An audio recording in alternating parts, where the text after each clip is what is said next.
Today I opened the fridge and it had everything. Milk, fruit, cheese, even ice cream. And yet you look at me like I just found a treasure hidden deep inside a cave. Why? Because to me, little one, that fridge is pure magic. You open a door and the food is already there. It waits for you, cold and quiet, without you doing a single thing. Do you know what finding food meant for me? It meant waking up at dawn without knowing if I would eat that night. Wait, so you didn't have a place to go and buy things? No shops, no shelves. The whole world was my supermarket. But it was a supermarket that hid, ran away, and sometimes tried to eat me. Every meal began with one simple question: where will the food be today? And how did you know? I learned to read the world. The tracks in the mud, the broken branches. I knew that if a certain tree had ripe fruit, the animals would come to eat. And where there were animals, there was meat. Nature spoke to me, but I had to listen carefully. So you hunted all day? No, and this is where most people get it wrong. Everyone thinks we cavemen did only one thing: chase mammoths with a spear. But the truth is much stranger than you think. Meat was important, yes, but most of what I ate came from plants. Really? I thought you only ate meat. So many people think that. There is a researcher named Amanda Henry who did something incredible. She took the fossilized teeth of my people, the Neanderthals, and looked at the hardened tartar stuck to them for thousands of years. And do you know what she found inside? Grains of starch, traces of plants, even signs of cooked food. So you eat your vegetables? Roots, seeds, berries, leaves. I gathered whatever the season gave me. In spring there were tender shoots, in summer the fruit. In autumn the nuts and acorns I stored for the hard days. It was slow, patient work.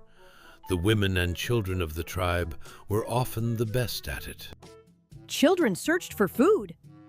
Of course, a child like you already knew dozens of plants. They knew which ones were sweet and nourishing, and which ones could make you sick or kill you. That knowledge was as precious as gold. It passed from grandmother to mother, from mother to daughter, one plant at a time. But if you ate so many plants, why does everyone talk about hunting? Because the hunt was the hardest and most dangerous part. Meat gave a huge burst of energy in a single meal. A scientist named Hervé Boekerenz studied the bones of Neanderthals, searching for chemical signals left behind by food. And he discovered that we really did eat a lot of large animal meat. Mammoth, bison, wild horses, reindeer, enormous animals, and deadly ones. And how did you catch a mammoth? They're gigantic! Alone? Never. None of us was strong enough to face a mammoth by himself. The secret was not the strength of one man, but the mind of many men thinking together. We planned for days. We studied where the herd would pass. And then what happened? We moved as one. Some of us made noise to frighten the animal. Others pushed it toward a swamp or the edge of a cliff or into a narrow gorge where it couldn't escape. Only then did the spears come close. Our most powerful weapon was not stone. It was working together. So you had to trust each other. With our lives. If one man ran at the wrong moment, someone else could die. The tribe survived only if everyone did their part and kept their word. It was a lesson we learned as children. Alone you die, together you live. Wait, but what happened when the hunt went wrong?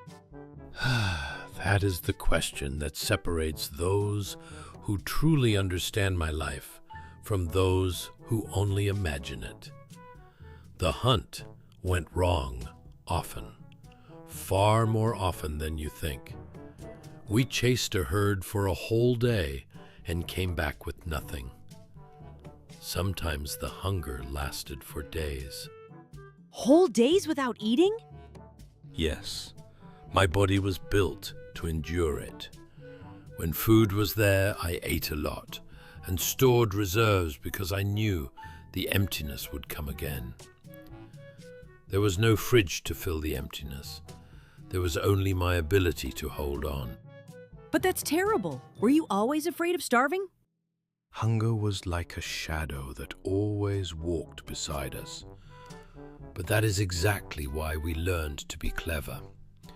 We preserved the meat by drying it in the sun or smoking it near the fire so it lasted longer. We cracked the bones to eat the marrow inside, rich and nourishing, which other animals could never reach. Nothing was wasted. Nothing. And the fire? What was it for, besides keeping you warm?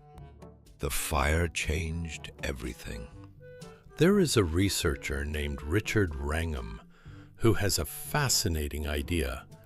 He believes that learning to cook food transformed our ancestors because cooked food is easier to chew and digest, and it releases far more energy. And that extra energy fed something very hungry inside us, the brain. So cooking made you smarter? In a way, yes. A big brain burns enormous energy just to keep working. Fire gave us that energy, and it gave us time too, because we gathered around the flames, talked, and told each other where we had seen food. The campfire was not just a stove, it was the first place where knowledge passed from one mouth to another. That's like when we tell each other about our day at dinner. Exactly like that. Only for us, those stories could save lives. The river has dropped. The fish are easy to catch. The reindeer herd is moving north. Every word was a map to tomorrow's food. But then who had the idea to stop searching for food and grow it instead? That is one of the greatest revolutions in human history, and it came long after me. For thousands and thousands of years, humans like me only hunted and gathered. Then, someone noticed a simple thing. The seeds that fell to the ground, where we threw our scraps, grew back into new plants. So they decided to plant them on purpose. Exactly. They stopped chasing food and started waiting for it, growing it. They planted wheat and barley, and they kept the gentlest animals nearby instead of hunting them. For the first time, food no longer hid in the forest. It grew right next to home. So that's how fields and farms were born? It is the beginning of everything you see today. When food became safe and predictable, people could finally settle in one place. They built villages, then cities, and some could do work that had nothing to do with finding food. The potter, the builder, the storyteller. All of it was born the moment food stopped running away. That's incredible. So my full fridge is like The end of a very long story?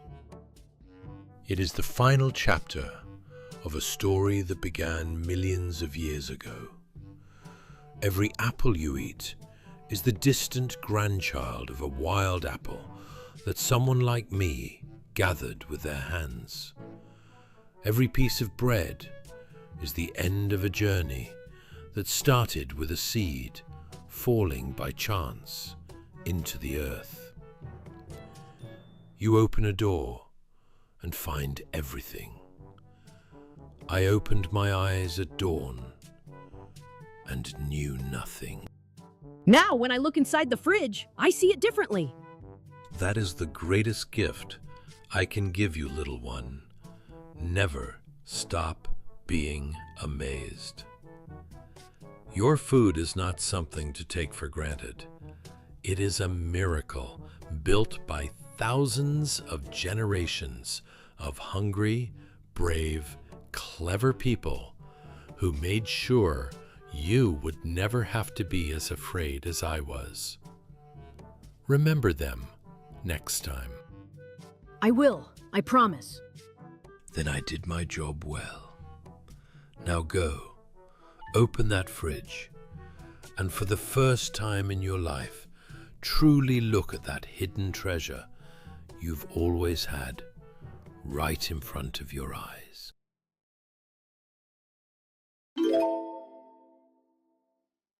Well, little one, today's story is over, but I have many more waiting just for you.